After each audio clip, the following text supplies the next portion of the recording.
Call this meeting of the Board of Education to order. Cindy, would you please call the roll? Arlandu, Gonzalez Thomas, Present. Kilberg, Here. Locke, Here. Mathis, Meadows, Present. Sliger. Present. Next, I would invite Mr. Kilberg to please lead us in the pledge of allegiance. I pledge allegiance to the flag of the United States of America and to the republic for which it stands, one nation, under God, indivisible, with liberty and justice for all. All right, any items to be removed or adjusted from the agenda? Nope, not hearing any, okay. All right, so we have a public comment. Do we have anyone for public comment today? Do not, so I don't need to read this really long thing. Thank you. And then no BPS partners today, correct? No. No BPS partners, okay. Next one, are there any board committee updates from anyone? I haven't had a meeting, so anybody else have any updates, so we don't have to go down the line? No? Okay, thank you. We are flying, people. All right. Consent agenda. According to our board policy, we designate a portion of the agenda as a consent agenda. For those items that usually do not require extensive discussion before board action, these items generally are routine, recurring, and can be grouped together for efficiency. Steve, would you like to share anything before we take action? Yes. Hey. What everybody needs to know is that there's been some adjustments made to the personnel report. Some additional names have been added, and some additional, as new hires, and some additional names have been put in there as people have resigned.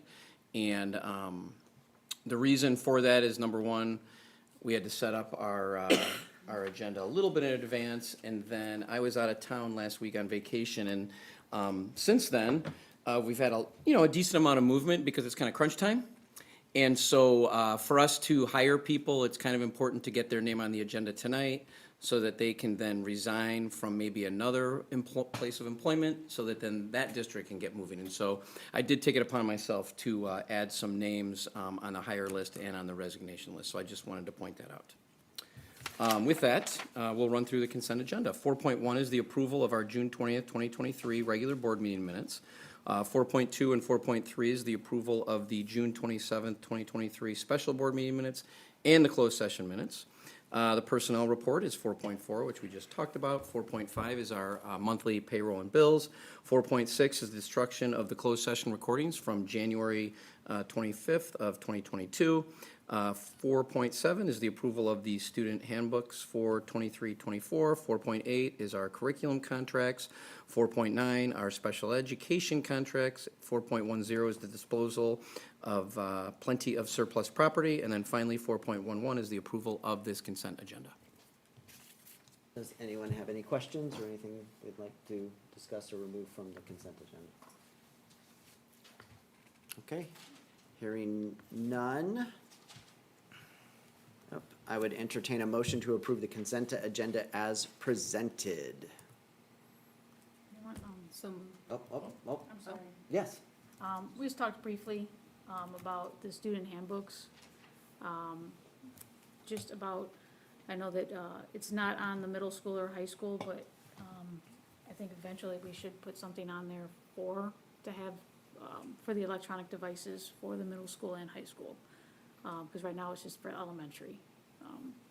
Again, I just want to say we could talk about this at a later date, but for elementary, I know it's in effect now, or it's going to go into effect this school year. But I just think it's something that we should probably bring up for our grades 6 through 12.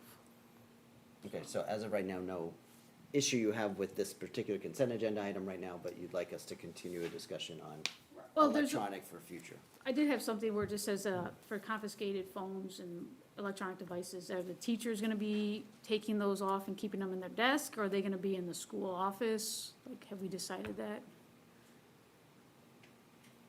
Not yet, No, I think so. I think that's part of the ongoing conversations. Okay. so, okay. Okay. And then I also just, again, asked if it's gonna be during, are students gonna be allowed to keep their phones during passing periods and lunch? Or will it be like a little restrictive then? Like, are we gonna say like maybe no social media during that time, or, you know, limited only for games or something? Just curious. And I think those are things that I'll be able to answer more specifically, as I look into it a little bit deeper, based on some of your follow-up questions, so, yeah. Okay.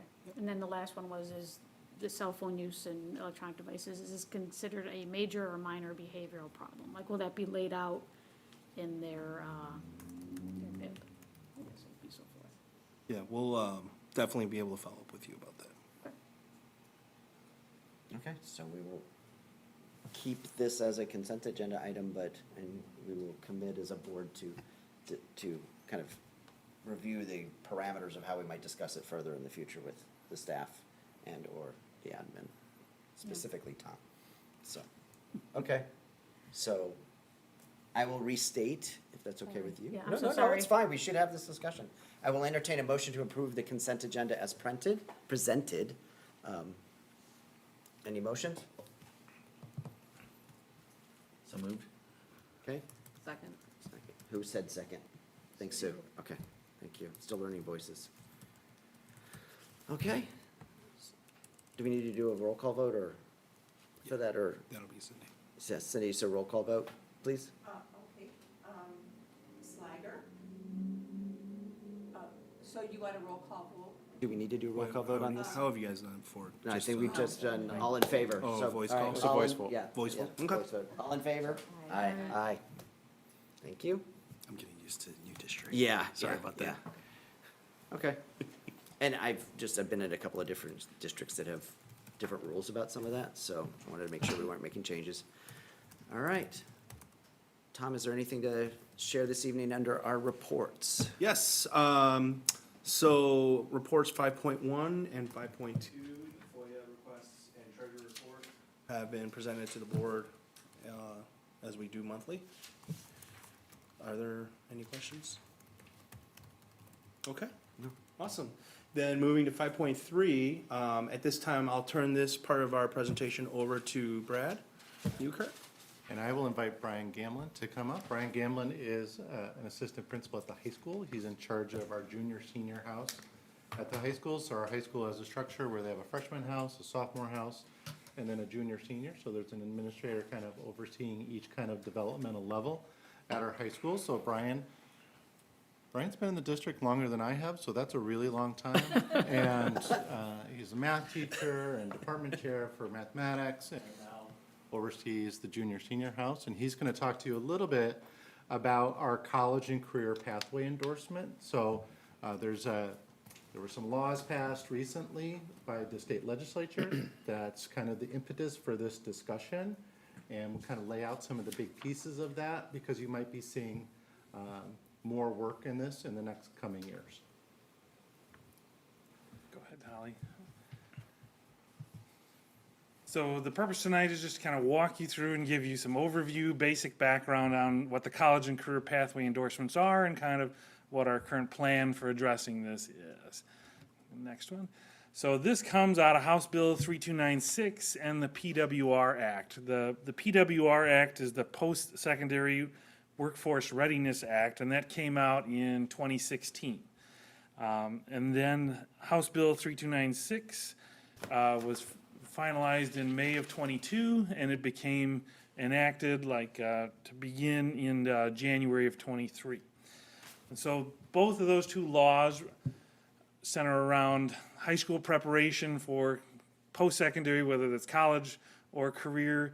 And so one of the key cornerstones of all this that came under the PWR Act is the PACE frame. So one of the things we're required to do under the new bill, H2396, is adopt and implement the PACE framework. And I've got a slide for that one to kind of give you, this is what it looks like. You don't, a lot of the different fine print is in there, but the focus areas, the little three different colors, you see the green, the red, and the yellow. The yellow is like career exploration. So in its original form, the PACE framework was an 8 through 12 framework, And one of the goals was to make sure we were giving kids sufficient exposure to career opportunities, options, and enough time to test and trial things to make sure that they were really going down the right pathway. The second bubble, like the red one, is like a financial literacy thing. You know, we want students to begin early on, and parents too, to start understanding like, what are your options? What is it gonna cost? What is your plan to pay for this? So that hopefully we can reduce your overall debt when you exit, or maybe no debt when you exit. And then the green bubble is all the different ones that deal with like your post-secondary options, like starting a job, starting your college application, applying for scholarships, and learning about all those different stages. And so each year there's benchmarks where the counseling team primarily, 612, we've been working on the PACE framework for about 5 years now to achieve each of the different benchmarks. Some of them are providing opportunities to students, some of them are direct lessons where we go in and teach them about different aspects, and some of them are just supporting them along the way in different areas. And so that's kind of the PACE framework. The PACE framework is currently under revision. It's supposed to be revised as of July 1 of 23.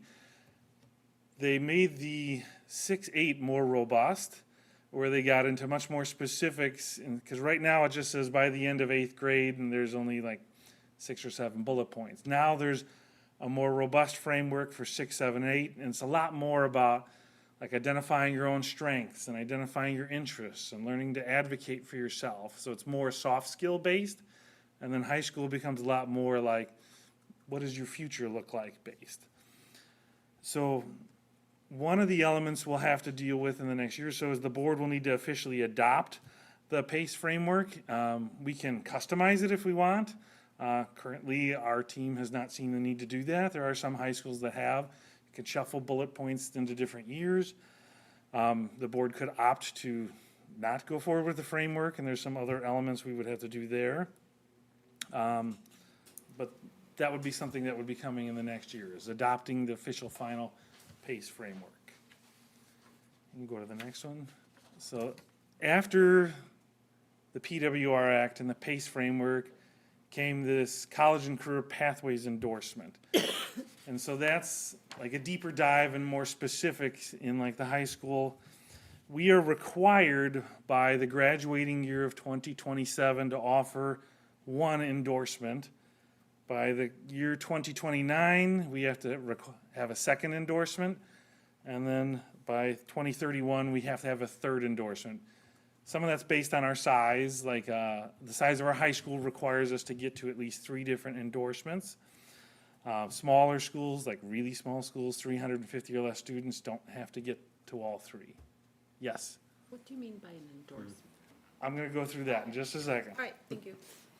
So if you actually go ahead to the next slide, there are 7 different pathways that you would get an endorsement in. So there's agricultural and resources, human public services, arts and communication, information technology, finance and business, MET, they call that other one, manufacturing, engineering, technology and trades, and health sciences and technology. So those are the 7 pathways. It's unlikely that every high school would have all 7 pathways. And I'm going to talk to you more once we talk about the pathways, like what it takes for a student to achieve the endorsement, because it's unlikely that high schools are going to have every student achieve these endorsements. Currently, I think last year there was maybe 50 to 100 kids in the whole state of Illinois that had achieved this. So it's not something you're going to see every student doing. But we have to get at least one of these by 2027 underway, and then 2 more in the years following. Can I ask a clarification? So you were just saying that the school needs to, or the district needs to get the endorsement. Is that students need to get it and we need to have a pathway for them? Or is it like 51% of the students get it and therefore we get it? I'm just trying to understand what you mean by we need to get the endorsement. We have to create the framework within the rules and the designations of the state that provides the route to get Okay. there. And then the students have to decide if they want to get on that route and complete all the different requirements. So we kind of need to create the opportunity for them to choose to do or not. Correct. Thank you. So So, go ahead and go to the next one, and I'll take another question too, because some of the so pictures there's might no, help. the law doesn't necessarily say students have to do this. We just have to provide it. Correct. Okay. Thanks for So- indulging us. Yeah, I just. If you look at the graphic there, the state has actually done a nice job of making some nicer looking graphics of this. We have to create this route or pathway for the students. There's some key components the students have to do. They have to develop an individualized plan based upon, like some of those things we talked about at the middle school level, like your soft skills and some career exploration pieces. What is your plan? That plan needs to have those other three components: the professional learning, the career-focused instruction, and the academic readiness. So I'm going to unpack those a little bit for you too. So let me just get to the right handout here. So the career-focused instruction, I'm actually going to go through this in the next slide, so give me 1 second. Back up one more if you would. When we're talking about these pathways, I got ahead on my notes here. One of the options we have is your local career center can also be a partner in providing these pathway options. And so our local career center, Fox Valley Career Center, is most likely going to be offering several of these pathways as well. And we will be able to tag into that for our students while they're doing more of the legwork to get that pathway set up. So you're going to see a mixture of our plan and some Fox Valley Career Center plan pieces. This graphic unpacks a little bit more of what the four key pieces are. So that individual plan, they have to come up with their goals and develop a resume. And there's several areas where the state hasn't given total clarity on the individual plan yet. So it's, I describe this with the teachers like it's a little bit fuzzy. We know the destination in the end, but we're not quite sure all the details yet. But we know we need to get there and start planning for it. So we're working on what the individual plan looks like. The nice thing is we've been working through the PACE framework through the counseling department for multiple years now. We utilize our career counselor, and she does a great job of walking through each year different stages of career exploration. We're just going to have to modify that to meet the new requirements. The yellow area talks about your course sequence. You're going to have to take at least 2 classes, and there's like intro to much more higher level and sophisticated, deeper classes you're going to have to take. The key understanding we learned this year is like, for this pathway to work, 2 of those classes have to be dual credit or college credit earning classes. And you have to get at least 6 credit hours of early college credit. That kind of set us back a little bit initially because that's not that easy to do. And we'll talk about a little bit about that later on. So, you know, what a pathway would look like, you're going to have to jump through several classes in a sequence, and at least 2 of them have to be at the collegiate dual credit level. The other things in the green area talk about some professional learning, some career experiences. So one of the areas is 60 hours of like supervised internship. It could be paid, it could be unpaid. But finding those internship placements and the students' interest in them is going to be one of the challenges we'll talk about a little bit later on. That needs to be more than just part-time work. Like some of us might remember back to like cooperative type things when we were in high school where students left early and they just went to a job and started their day in the workforce earlier. It can't just be like a job where I'm going to the factory and sweeping floors. It needs to be more connected to the career areas and the skill sets. So it's not just part-time work. The other chunk of the green is at least 2 career exploration activities or 1 intensive experience. I've looked for a definition of what an intensive experience is and cannot find one from the state yet, but we are pretty confident that we offer quite a few different career experiences and activities at the high school level, and we're going to continue to add more. And then the big part on the underneath side is at least 2 team-based challenges with adult mentoring. This is an area where we've been working on this already behind the scenes. The state gave significant clarity this year as to here's what we mean by team-based challenge. So now some of our teachers need to go back and revise what they had been drafting to make sure it aligns with the criteria the state gave. And then in some areas, they're going to have to develop them. In some areas, we're benefit from a well-developed region. We're part of the Valleys region, which is our grant partnership. And they have some regional competitions that are team-based challenges, and so we can join into those, and we don't have to carry the full burden. Those team-based challenges will eventually be linked to classes, like each CTE class will have a team-based challenge embedded within it. So if you take Culinary Arts 1, there's gonna be one embedded in it. If you take Building Trades 1, there's gonna be one embedded within it. And some of those have already been in existence. The bottom red part is just like general academic readiness. So to earn the endorsement, you have to fulfill all of these different stages. So that's there again where not every student will accomplish all of these different things in their time at the high school. So here's what this looks like for our implementation. We've met with some different stakeholders in 612. This year, we're going to do some further planning, some further learning. Hopefully, the state continues to give further clarity. We need to look at some logistics. We need to start building some further community connections. And then our first pathway we plan to do is in the human public services areas, our education pathway, which we launched last year. Last year was our first year of that. We actually have 2 dual credit classes, the intro to education and the clinical experiences. The students can earn 6 hours. It's got the 60 hours of internship built into it.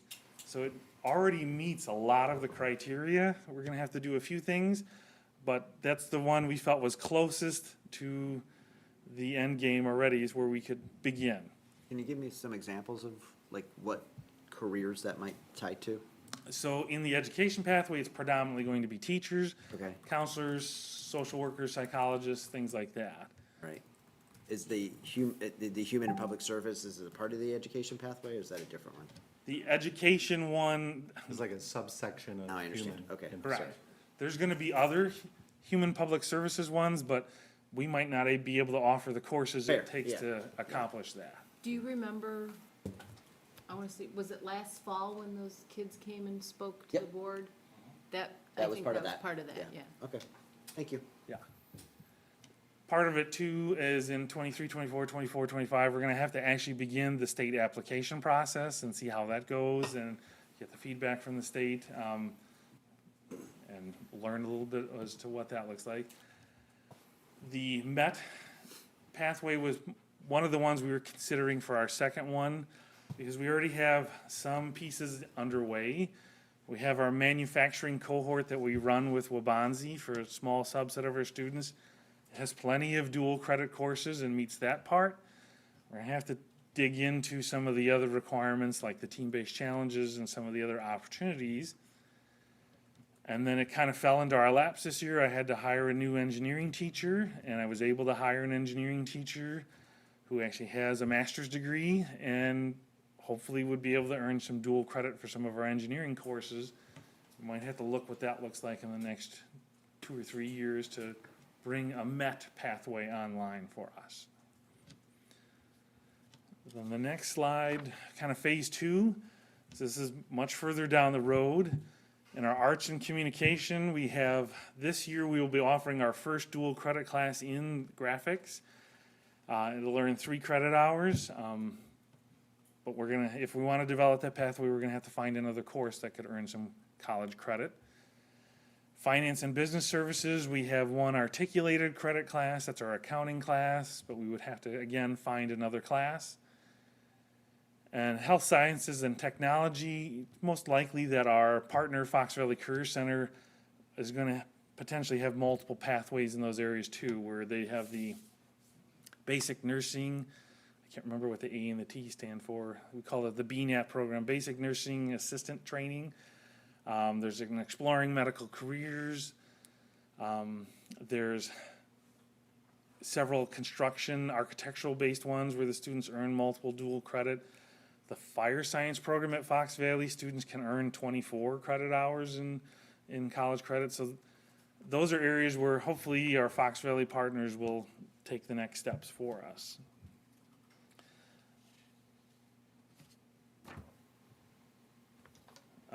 Next slide. So some implications, as Brad said, in the future, you're probably going to have some course proposals or revisions that are going to come down the line in terms of what we might need to add in order to add a pathway on, or courses we need to revise in order to align with existing college course options.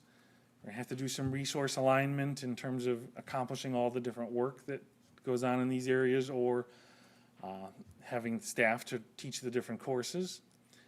The community involvement is going to be the next biggest area too. So that's gonna involve things like internship partners, job shadowing, career tours, that we can go out and actually see what it looks like to do jobs at their workplaces.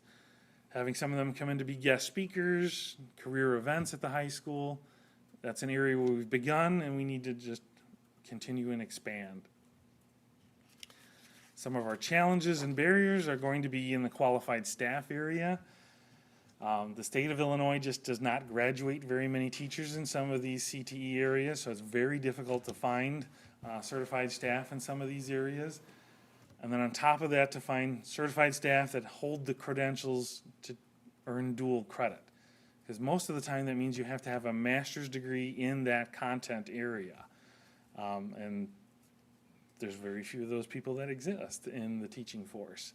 So that's gonna be a challenge for us, just finding the ones that have certifications, keeping ones that have the certifications, and there's some other dual credit barriers that I was at the state conference, and the state has been trying to simplify the process of getting more dual credit teachers certified, but there's like two competing agencies. There's the ICCB, the Illinois Community College Board, and they've kind of developed some of their work.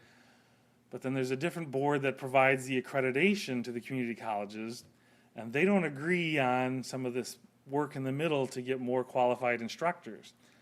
And the community colleges don't want to lose their accreditation, so they're kind of stuck in this catch-22 of blaming the other one a little bit when we can't make progress on getting more qualified teachers in the pipeline. Back one more second, please. The community partnerships is going to be a little bit of a challenge on barrier two, not in a bad way, but we've learned over time that these take significant investments of time from both the business standpoint and our personnel standpoint of meeting, conversations. Businesses don't speak school, school people don't always speak business, and you have to have multiple meetings and kind of iron things out. And that these need to be true internships at times, and like I said, not just sweeping floors. We've had some success in the past with like Suncast Corporation, and that was our first like big internship that had a really well-developed plan. And then the HR director at Suncast left, and then some of the new person coming in is starting over from zero. And so those are some of the partnership challenges at times. And from a business standpoint, they don't see a return on their investment very quickly. Schools have to think long game, and the businesses don't always have that ability or think that way. So you might be investing in a student, and it might be years before you can see that investment return to you in a better qualified workforce. And sometimes that's hard for the businesses to process. Brian, can I jump in real quick? I'm sorry. Great. So I think he's raising a really good point. When you talk about educator staffing shortages, one of the things that the board may end up seeing at some point, if we're trying to get ahead of what some of these timelines look like, or prepare for the very timelines that has been explained here tonight, the board could be faced with some proposals, or not faced, but, given some proposals from the administration that might talk about some options where we're trying to get a little bit creative, think outside the box a little bit to help meet some of the challenges that are in these staffing areas. Like the BNAT program was raised. I've seen that program growing in an exponential pace at some districts, and staffing that though and finding the specific type of teacher that can teach that with the credentials needed for that is very challenging. So I just wanted to make sure we highlighted that point, because I think it's a great point that you're raising. This is really great stuff, though. I think I love a lot of what the college career pathway pieces have. It's just going to be very challenging to implement all the different pieces, but it offers some great options and opportunities for students. Yes, Are you almost done with your presentation? Brian? I'm ready for Ready questions. for questions, so, I think I might know the answer, but could you give like the 30-second elevator pitch to like a freshman, like why they would want to go through this process? So that was a key question that came up at the state conference as well, too. In theory, the elevator pitch is because businesses are going to want a student that's got this endorsement because they've got training in the different soft skills, training in the technical skills, competencies in that particular area where they could be more successful or more ready to move into your workforce. Because some of these are definitely like college and beyond, and some of them are right after high school. You could move into some of these areas with some ongoing training, but not as significant an investment as 4 years maybe of schooling. So that's kind of the elevator pitch. The state will admit too, like we need the businesses to shift their mindset a little bit too, that an 18, 19, 20-year-old who's got some of these endorsements is a good candidate to go after versus waiting until someone approaches you with a bachelor's degree in something. Well, I can say from personal experience, I'm in the construction industry like Craig, and I can tell you that if you asked our industry what the number one issue we're facing for the next 25 years, it is a skilled labor force, so. Next 2 years is gonna be a problem. 2 years, there you go. 6 months. So, I definitely think that the business community has an appetite for this to start getting a head start on developing talent as soon as they can. So I'm excited about the opportunity I know one of the objectives of this board and the district is to reach out to our partners in the communities, and this is gonna be an excellent way. It's gonna kind of force us to reach out to our business partners in the community. So I'm excited, sort of, now we have a goal, like by 2027, we have to have some of those in place. So I think that can only be a good thing for everybody. Right, some of this is just realigning some of our current resources. Also, Brian and I have been meeting with a group of high school and middle school teachers and administrators for the past couple of years who are very passionate about this work. And we're gonna realign some of our middle school to high school pathways to make sure that students are getting early experiences with some of these things, so that if this is an interest of theirs or a passion of theirs, that they're getting connected to that right away, and that there's somewhere for them to go each and every year of their time with us here at Batavia Public Schools. We think that's super important because that keeps them engaged and focused, and we believe they'll be ready for either that post-secondary college, like with the education pathway, or directly into the workforce where they'll be highly skilled and sought after. That brings up one of my thoughts, and I'm not saying a challenge or otherwise, is this seems to be kind of asking students, and in some cases kids, to kind of pick a direction on whether they want to be, trades or nursing or, college or whatever fairly early when they might not know yet because we're not quite aligned to thinking that way quite yet. So that's going to be interesting to kind of figure that out. Yeah, middle school should be about like exploring a lot of Yeah, different yeah. opportunities. And the nice thing about the pathways, the way they're set up, you're not locked into that, right? Right, okay. So this isn't like a school within a school. These are just really options for students and families to explore. And I think get ready for those post-secondary experiences. So to me, this is kind of the best of the both worlds. It's like, let's get kids exposed to as much as possible, especially in middle school, but then give them that pathway. And there's still opportunities for exploration in our high school. We offer our kids here in Batavia, I think, amazing opportunities to explore multiple different pathways. I know my own daughter, her senior year, decided to take the trades program, building trades, and loved it. And it was not something she ever thought of doing before, but really enjoyed that experience. And I think that's the type of climate we want to get for kids is, we're going to give you pathways if you're ready to go and make decisions, but we're going to give you options as well. So kind of straddling both within Batavia schools. I guess I want to piggyback off of that, because it is geared for, not necessarily just for the trades. If you're, because maybe you're on the fence, or, you still are thinking college or the trades, and guess what, I just love this. But if you're thinking college, it's not going to limit you from taking other classes. Do you know what I mean? Let me just bring it back to Brendan. I remember he could only take these 4 classes, like if he had Latin and orchestra, that he was set down, you could take these classes and that was it. And so I just don't want kids to be boxed into these classes and you lose other opportunities, and so, Some of these options You know. will limit that a little bit. Yeah. There's always choices and trade-offs. know, there's but we're always trying to give choices, and kids as many so- options as yeah. possible. I mean, yeah, it is Yeah. options. And some of these will be more geared towards students would have to go to college to accomplish Yeah. their career goals. Others will be right into the workforce. But I think, I like the idea of introducing it to them in middle school, you know, especially like we've got Project Lead the Way and all that kind of stuff, and, you know, giving them those options and stuff like that. And especially if you've got them out at the Fox Valley Career Center, if you have the teacher with the master's out there, are you sharing the cost with other districts then? How does that work, maybe? The Fox Valley Career Center, yeah, We share the- all of the, it's like a cooperative, Yeah. so we're all funding by tuition, Yeah. sending our students to the Fox So the Valley. teachers out there, are they hired by Caneland?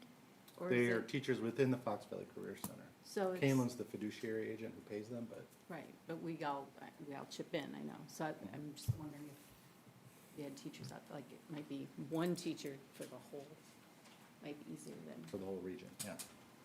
I don't know. Yes. So by adding these courses, are we going to then eliminate some of the courses that we offer at the high school?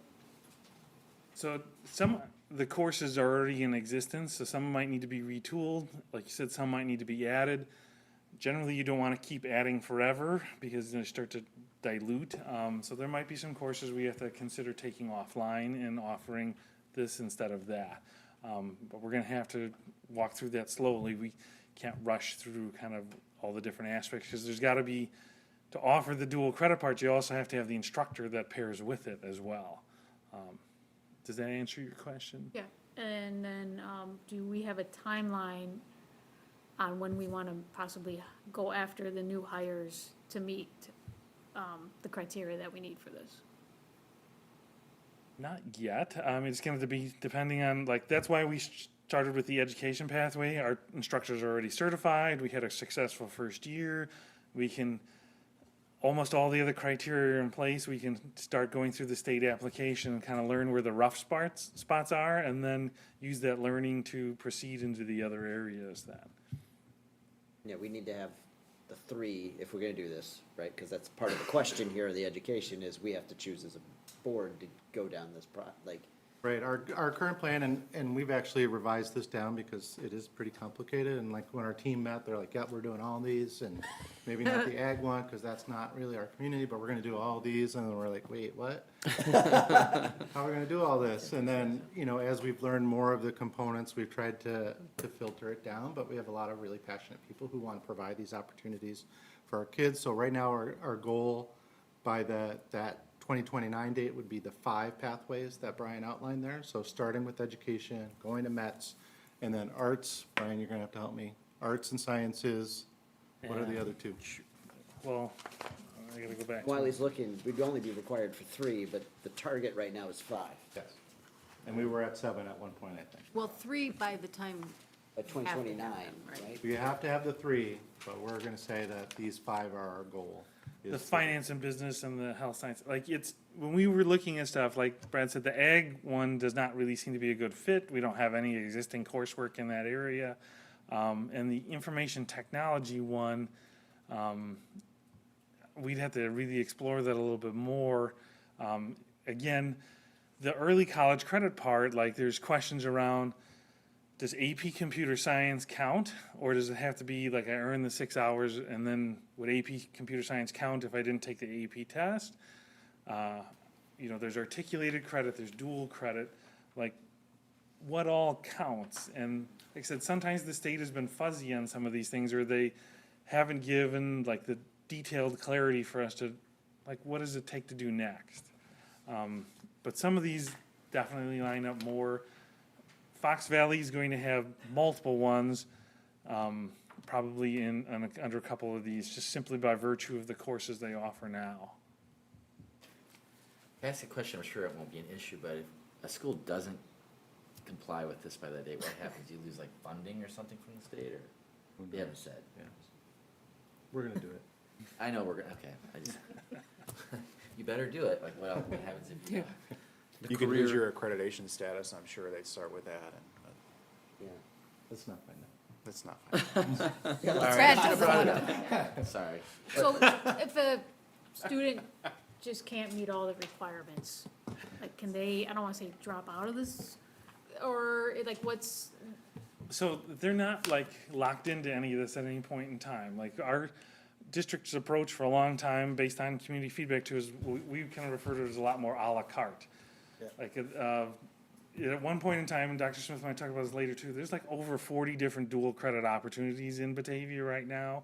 And there's so many, like Brad said, there's so many different courses that a lot of students like have different approaches. Like, I want a little bit of everything to try it all out. And then there's other students, like when we gathered feedback from them on the Ed Pathways, like, I've been wanting this forever, and as soon as it came out, I signed up and took both classes. Like, they were waiting for it, and you're not gonna have the same experience set for each student because they're gonna approach it differently. Like, it might not work.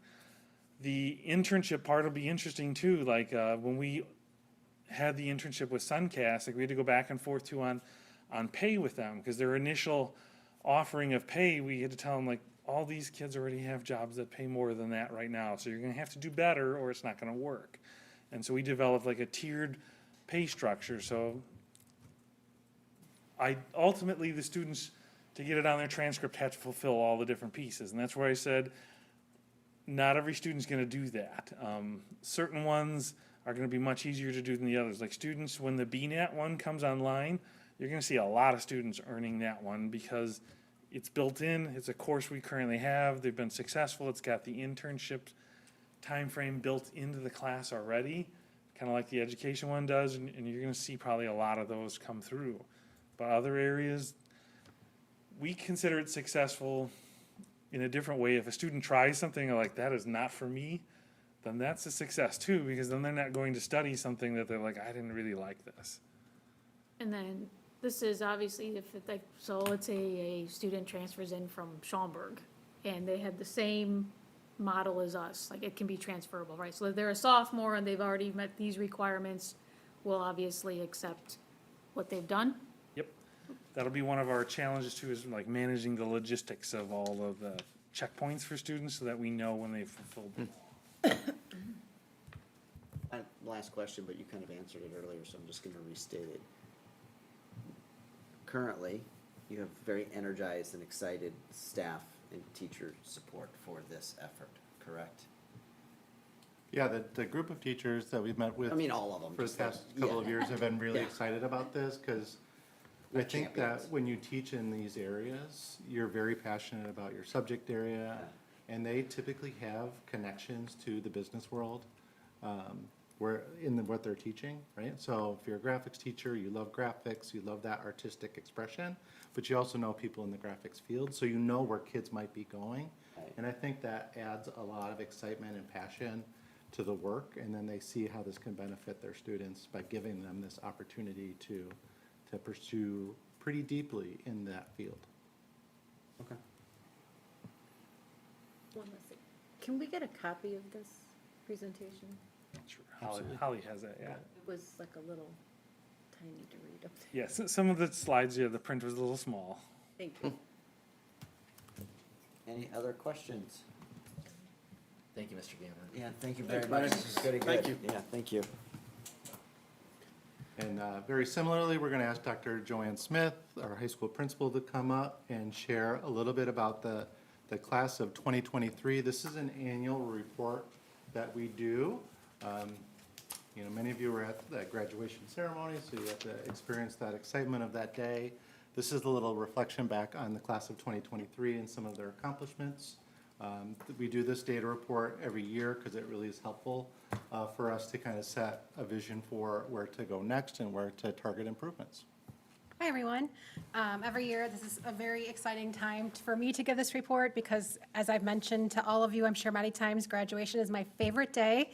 It's always so exciting to see our students who are matriculated through our system get that final piece of paper from us and that celebration. So, Holly, if you don't mind going to the next slide, I'm going to really just talk through some of the highlights of the report that's already in the board book. I'm not going to go through every piece of data, but certainly questions at the end if you have any. So, next slide. So 3 things that the report covers in general is information from our students about their final transcript requests. This gives us an idea of where they're headed. Some post-secondary experiences. Brian hit a lot on that tonight, so I won't go into as much detail as that. But a lot of those post-secondary experiences, which we're really proud of offering our students and giving them the opportunity while they're in the comfort of Batavia High School, getting that post-secondary experience. And then finally, some achievement results. So final transcript request, this is always like this, the curiosity, right, of where are kids going, where are they headed after high school? So we have a combination of ways that we get this information. One is through final transcript requests, which is a service called Parchment, and another one is more of an informal Google form of tell us about where you're going, just so we try to hit everyone between the two. We don't get everyone to respond, but pretty close. So this is information from our students. Most of our students, about 70%, are headed to a 4-year college or university, but obviously a lot of other options as well. In the other category, this could include a gap year, students who didn't respond. Lots of options there for students in the other category.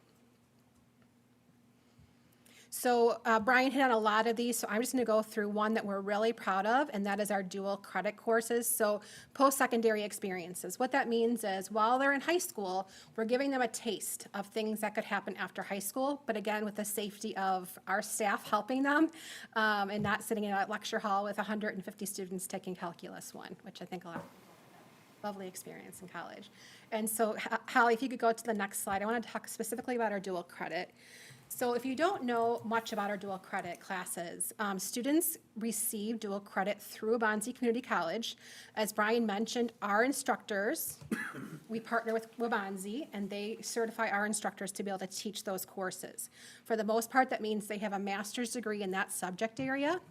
And so over the years, this has been a big push of ours, is to get as many students in this pipeline as possible, because if you notice, it's between $36 and $72 per course.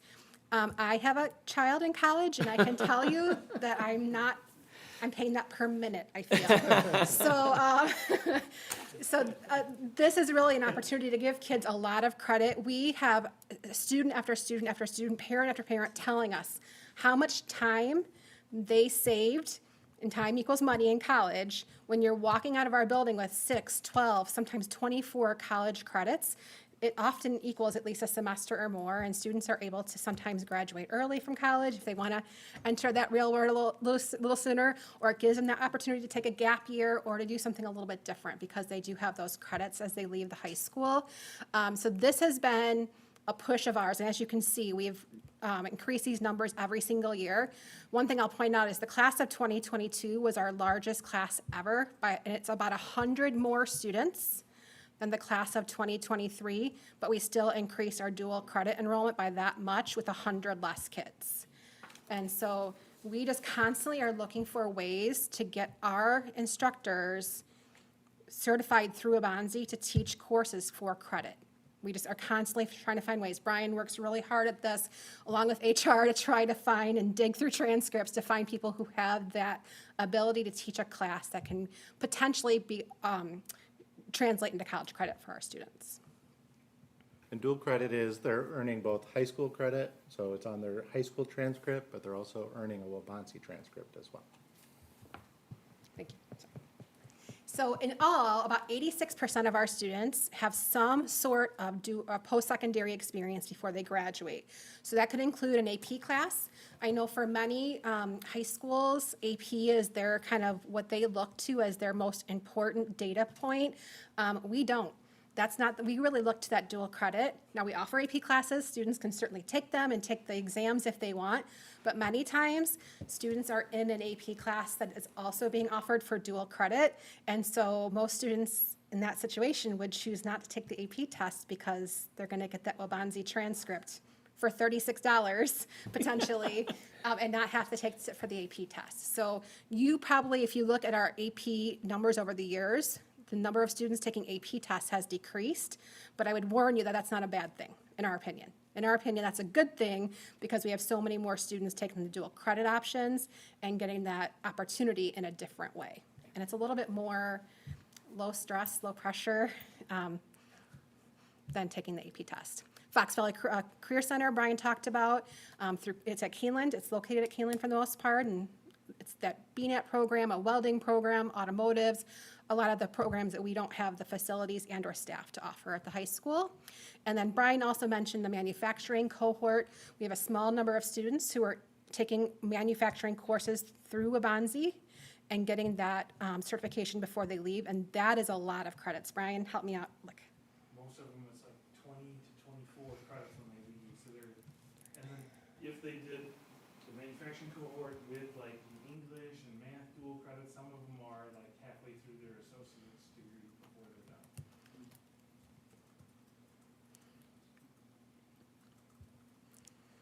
okay, so switching gears a little bit to achievement results. So, and with the class of 2020, that was the first year that the state of Illinois switched from ACT to SAT as their state assessment.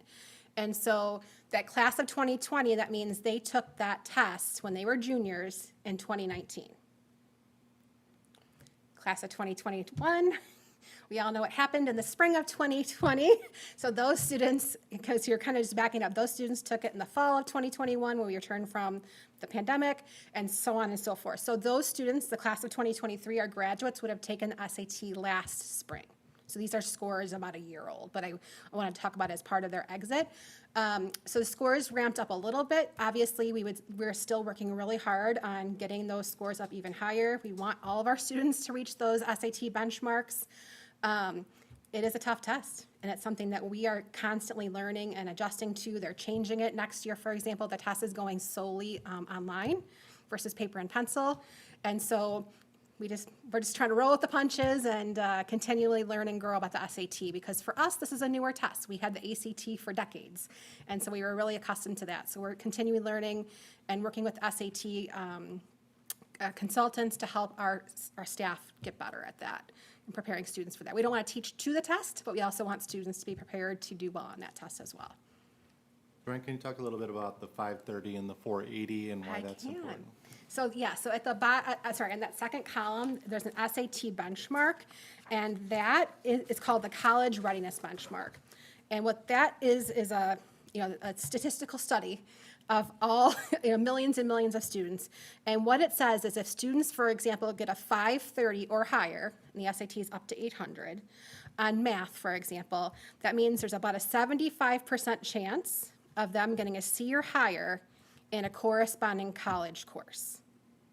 So it's a statistic, it's a probability, basically, of them doing C work or higher in a comparable college class. Same thing for evidence-based reading and writing. You're looking at like an English or composition class. 480 is the benchmark there, 75% chance of getting a C or better in college.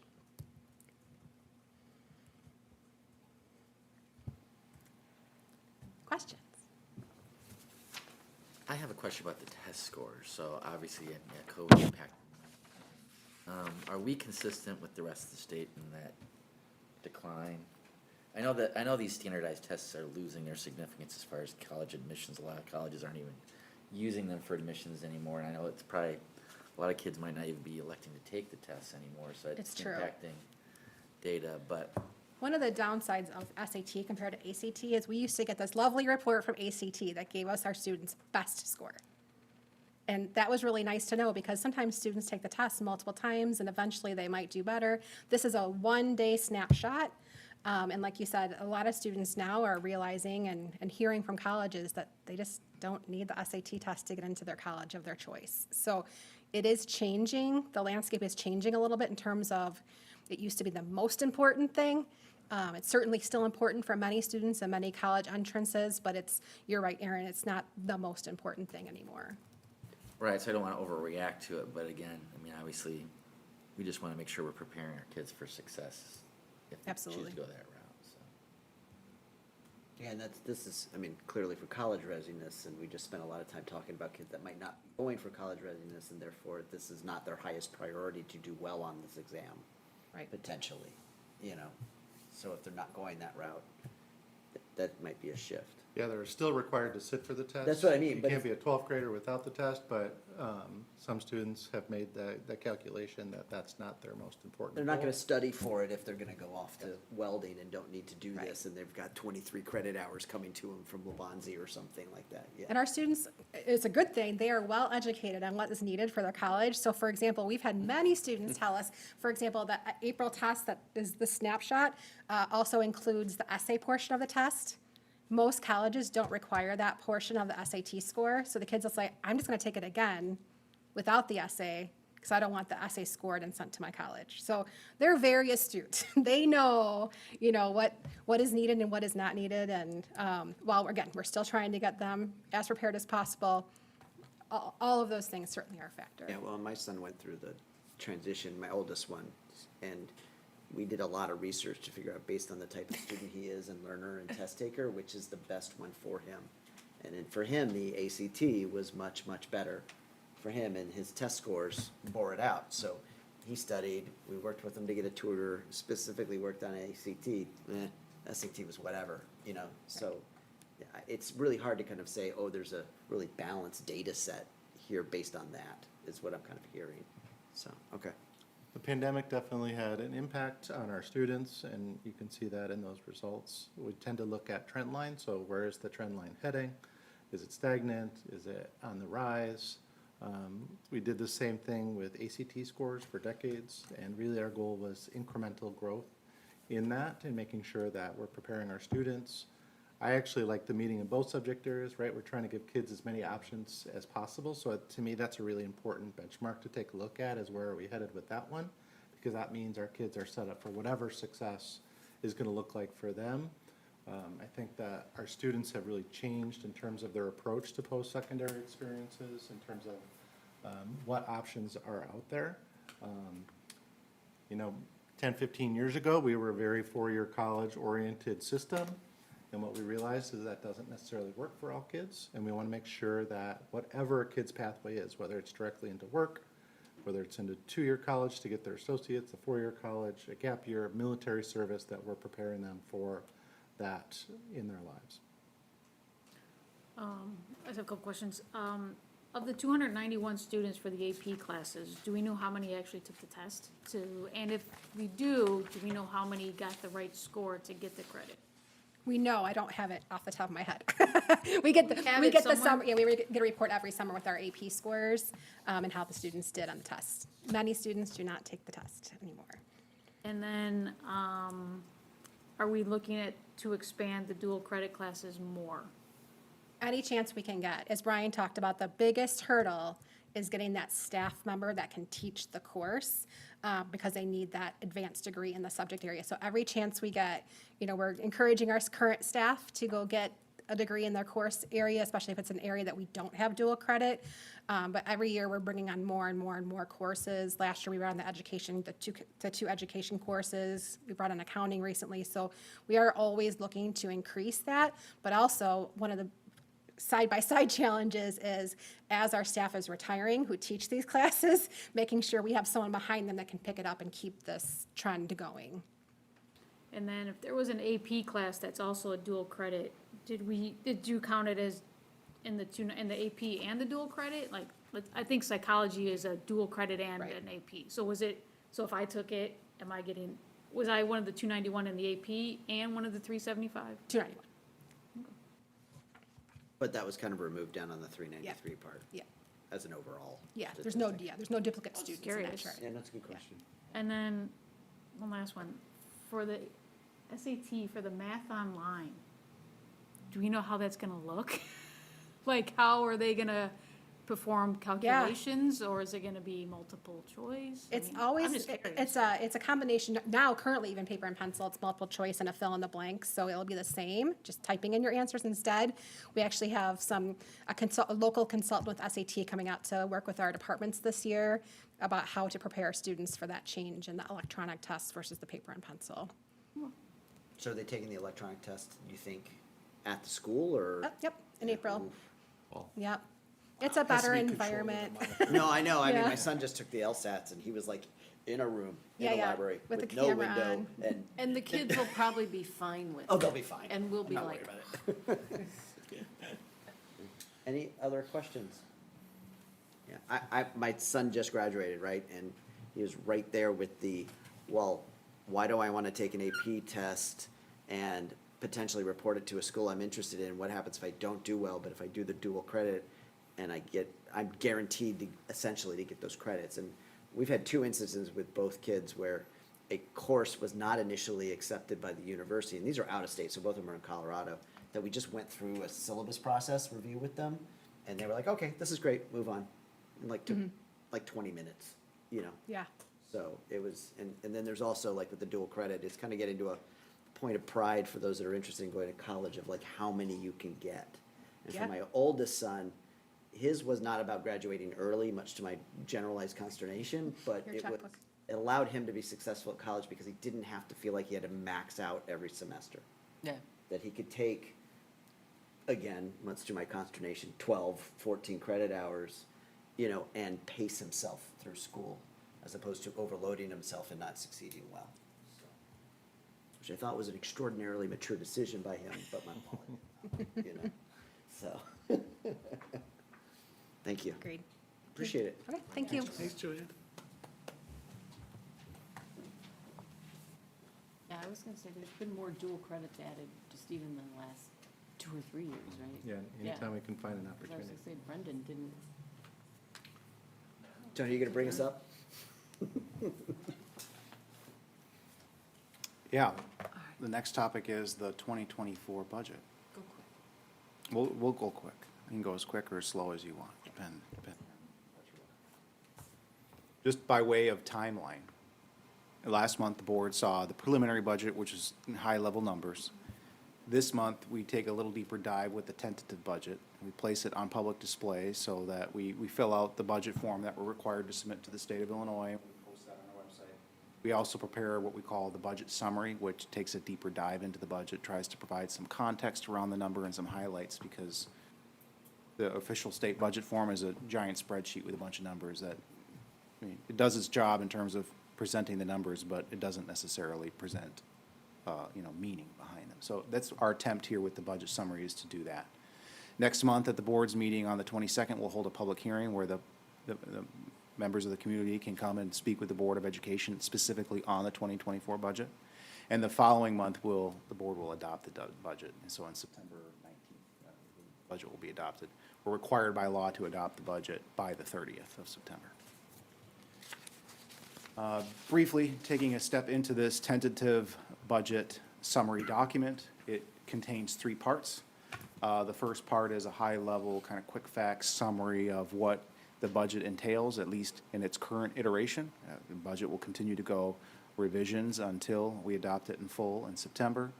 The second component is the financial section, and those are the nitty-gritty numbers of all the funds, things broken out by different views, whether it's the function of like kind of the programs that we spend our money on. We look at objects in terms of what we're actually purchasing, what we procure with that money. And we go through each fund. And in the back of the budget summary is the informational section, and it provides a little bit more context on these numbers, typically in the form of a multi-year view going back usually about 5 years. So looking at our revenue trend for 5 years, expenditures, the staffing ratios, those sorts of things. Overall, on this budget, we're looking at a surplus of $2.4 million in total. That's 2.2 in our operating funds and 200,000 in our non-operating funds. Revenues will go up by 5%, and expenses will go up by 7.2%. So, we don't want that to happen, where your expenditures are going up faster than your revenues, but we do have a surplus. And so we're okay, but we still need to kind of mind the store and keep an eye on staffing in particular, because that's where the vast majority of our money goes. Salaries are going to increase by 8.3%. That's primarily driven by our new CBA with the BEA, our teachers union, but it's also driven by, in large part, to a lot of vacancies that we've been carrying over from prior years. And so, as we know, we've had a trouble filling all of our positions, whether it's paraprofessionals, campus monitors, in some cases teachers. although that's not very often. Or maybe psychologists and social workers, those sorts of positions. So we've had positions that were vacant that we approved, the board approved as being, we want somebody to work in this role or in this particular school, for example, and we were not able to fill it. And so it makes the following year's budget look like that increase is bigger, because we're not paying for the salaries and benefits.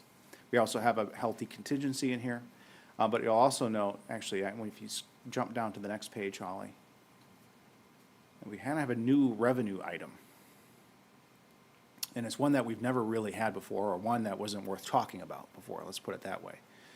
But as we've accrued fund balance, we are now able to invest that fund balance in this current market environment, economic environment, where we can actually get a return on that money. As you recall, it wasn't so many years ago, it was about 3-4 years ago, where we couldn't get through the full school year without borrowing money every year so that we could make payroll in the spring months before taxes came in. Now we've got some fund balance where we can invest that money over a period of 6 to 12 months and actually get maybe 4 or 5-ish% return on that investment. And that is going to generate about $2.2 million in revenue this year. So we've never had that. Yeah, that's the surplus for now. Although, looking at our financial needs over time, we're gonna have to spend some of that on our facilities for certain, and we're gonna have to be careful about how we do that. But luckily, right now, it's earning us some interest. But keep in mind, our surplus is $2.2 million.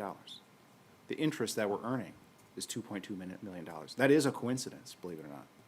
But if we weren't able to earn this interest right now, we would not have a surplus. So we have to be very careful about where we spend our money, and it has to be strategic, because I do not anticipate this interest earnings to perpetuate. When that money goes away, we're going to have to fund these costs moving forward. So we're gonna have to be very careful about where we spend our funds. Employee benefits are up this year. We enjoyed a year last year where employee benefits were very small. And this is driven largely by costs related to medical insurance. They're going up over 5%, and we haven't seen that in the last few years. It's not anything I'm worried about. I think we'll be able to manage it, but we'll have to continue to keep an eye on that. It's like whack-a-mole. You solve one problem and it goes away for a while, and then it comes back, And we also are fighting persistent inflation with purchase services, as you would expect, although it wasn't as bad as it was in prior years. And then lastly, the last thing I'd add here is that revenues look wonky and some expenditures look wonky because of pandemic relief funds. So as that money has been spent, we spent more in certain areas in prior years, and it's coming down. And then revenue is coming down too as we're spending the totality of those funds. This is the last fiscal year that we have to spend these pandemic relief funds. And so just keep that in mind as you're going through the rest of the document. Otherwise, I'd be happy to answer any questions that you have. Were those pandemic relief funds brought in as classified as revenue? Revenues and expenses. And So money comes in and then money goes out. Yes. Okay. So we don't get the money until we spend it, and we send a claim to So it's to the effectively a state. net zero expense, so it's not accounting for your less revenue drop, but our expenses went up kind of thing. Well, yes, that's true, Okay. but when you look at, particular, the revenue line for federal funding, it's going down. The reason why it's going down is because we had more money in the prior year because of the Okay. pandemic relief. I'm gonna say something. Take the win. That's big, that's a lot from her. No, in the, over 10 years I've been here, and I'm gonna say probably as long as you've been in this position, I know, we've never gotten interest on our investments. No, we haven't. Not very much. In fact, Well, there are many years yeah. where I thought, why are we bothering with Yes, this, okay, yeah, You know, I'm sure we've gotten it, Yeah.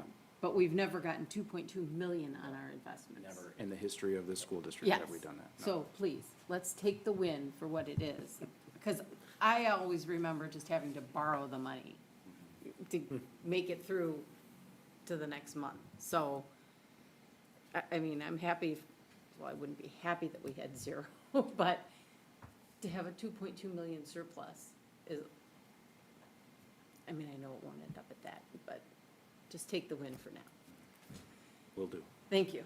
So, I have no other questions on this, so I'm gonna be happy with that for now. I just want to say, Dr. Iglesias, that I want to compliment you on this rather amazing document you put together, because depending on your level of financial acumen, you start with like the quick facts, like here's the highlights, and then as you scroll through the document, you get into the fine detail. And this is, if I'm not mistaken, available on the district website for It is. review. Yeah. I know transparency is a topic that's been discussed in the community about, how we manage our money and where the revenue comes from and where we spend it. And so I would encourage anyone that has interest to go on our website and take a look at this. It should answer almost any question you might have. I know this is not a finished product, it's still in revision, but, I think this is sort of, again, a remarkable document for the community because depending on your level of financial expertise, I think it answers high-level questions, but also if you want to really dive down, you're going to get those as well. One, thank you for that very kind compliment. I appreciate it very much. Two, just want to compliment the team that puts this together, and in part, both the business office and human resources in particular, because there's a lot of detail and a lot of things that I wish I could explain it in a way that would capture what goes into it, but they do a lot of things every day that make this level of detail available for everybody to see. This is just, you're just seeing, kind of like the tip of the iceberg in terms of the detail that goes into it. And so the real compliments go to the team. This isn't something that happens overnight. It's a document we've been developing over 7-8 years now. I was gonna say, And we add a little bit to it every year. I know what it used to look like. Yeah, and so it's So- something that we're proud of, but thank you. Yeah, I was only gonna say, because I've been through about 4 of these, it's always a good sign when people who are not big fans of the amount of money that comes to us in taxes and how much money we may be spending, when they come and talk, usually they have said they really like this document and appreciate it very much for the transparency that it provides. So whether they like how we do it, at least they understand it and can see it and feel like the information's all there for them. So I think that speaks a lot of it as well. Any other questions? We're looking forward to talking about this more next month. So excited. Can't I wait. know you're excited, I am. I'm gonna print this out and highlight it. Yeah, please do. But if you have any questions or if you have any suggestions of how we can elaborate or make things more clear, we're all ears. So, we continuously improve at this work, so thank you. Thank you. That concludes that section of reports. Tom, is there anything else on the administration comments you'd like? Yeah, sure. So I thought for tonight, this being the first meeting, I wanted to publicly thank someone for this transition I've been able to experience. I wanted to thank Dr. Lisa Hitchens. I know she's probably currently not watching. Oh, she Could she? But I did want to express my my thanks, appreciation, gratitude for the support she provided me during the transition, answering all my random texts and emails and et cetera, and times she set up to meet with me and help me start getting my feet wet in the district prior to July 1st. So I would be very in error if I did not do that. So I want to thank her for that. I also want to really, I would like to extend my thanks to the administration of this district, our teachers, our support staff, parents, community members, for helping me through this transition as well. I have to tell you, I'm really impressed with just this communal, heartfelt welcome that not only I have received, but my family as well. And I have to be honest, it has struck me in a way that I would not have expected, to be honest. I knew this was a great place, that's why I interviewed, but it's been amazing. It's been an amazing time for us, because I feel like this is a place that's been living it, taking that into a real reality here in this community. When I think about collaboration, the word collaboration is used a lot in this district, and I've had, just in the short time of officially being in the office, had an opportunity to really see that being played out in our community, within our own district. Having met people from Chip-In, the Chamber, Park District, the list goes on, the city office, on a whim, the chiefs of the fire department and police department were willing to sit down and have a meeting to meet and talk through things. Everyone's been amazing. Holly, thanks for also helping coordinate all of that. Couldn't have done it without you. So, it just, again, there's no overstating all this, and to the team here tonight and everyone here. I think, one of the things that I've also been really impressed with, and you've heard a really good glimpse of it from Tony's presentation, but I think we've done an incredible job with funding our construction projects. You know, obviously I was here and paying very close attention to everything that was kind of leading through the spring, and then as I watched updates about what we needed to get done through the summer and what the board was approving in terms of projects. Everything you're seeing and being done that's being presented is being done through the planning of last year's and this year's capital funding projects, that monies that have been carefully set aside, carefully and meticulously planned for, and also prioritized as what are urgent matters that we have to address, and knowing that we have to be very judicious about that, while at the same time staffing what we need for our buildings and for our students. If you notice in Tony's booklet, that, or the team's booklet, I appreciate that, Tony, that's just another great sign of your character on that. If you notice in the back, staffing's increased.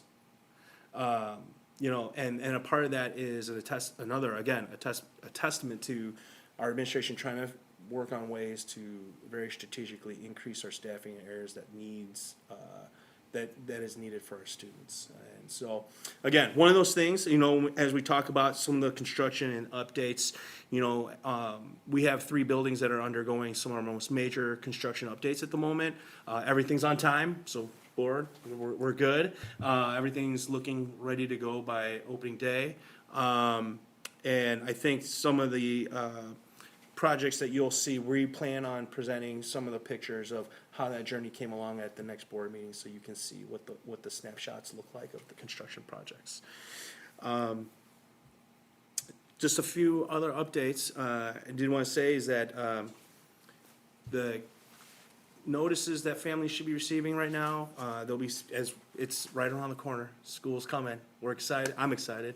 Danielle, that's why I'm smiling. I just can't wait to get kids in the buildings, get staff back in the buildings. Principals are starting to send their messages to kindergarten families, so they're gonna get some welcome nights, so hopefully they'll get a chance for some of us to go eat some ice cream with kindergartners coming in.